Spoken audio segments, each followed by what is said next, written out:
A 50-kilometer stretch of tracks along the Bungoma-Malaba highway on the Kenya-Uganda border.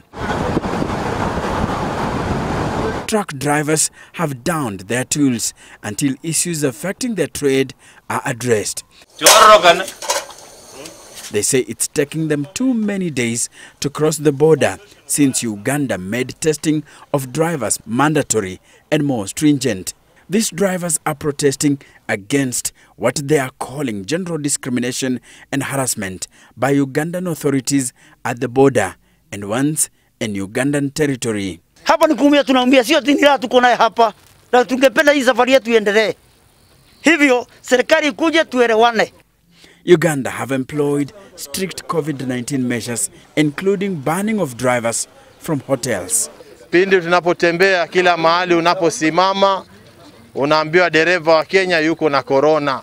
Sasa tunashangaa vipimo hivi tunapimwa ni vya kazi gani? Kwa sasa hivi tumefungiwa mahoteli huko. Ukivuka hapa kama uko na gas yako umejipanga, ukifika pale Bustema wanakunyang'anya gas. Wanakuambia unakuja kulipua nchi yetu. Chakula ile umebeba wanakuibia. Unaambia utembee hivyo hivyo mpaka urudi kwenye. Hata mahali ya kulala uruhusi kulala. Unaambiwa ni ukitoka boda ni uende. But one of the biggest challenge facing truck drivers along the borders is the delay in getting their results, even as diplomatic issues arise. It's a matter that is being discussed at a very high level, at the presidential level between presidents. And as the truckers await presidential interventions, danger looms. These drivers have been crowding at the Malaba border for almost a week.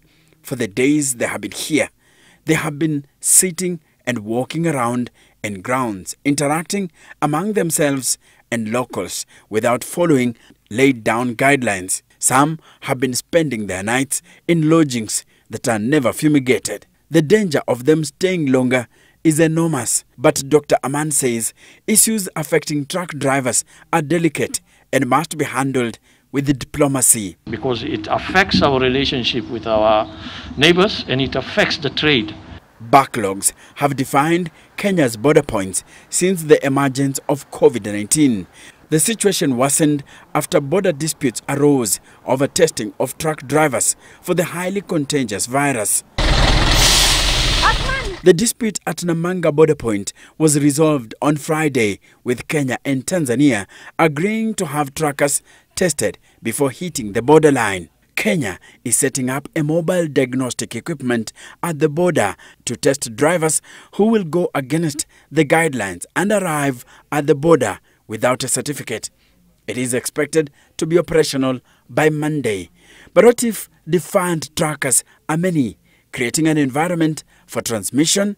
At Namanga, many drivers had stayed at the border point for close to a week, while some took 2 weeks.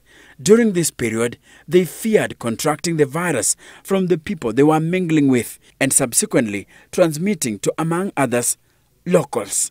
The government says it has a plan for that. This then we are working with the county commissioners to have them held in a certain area away from the border point where they are not allowed to mingle with the community.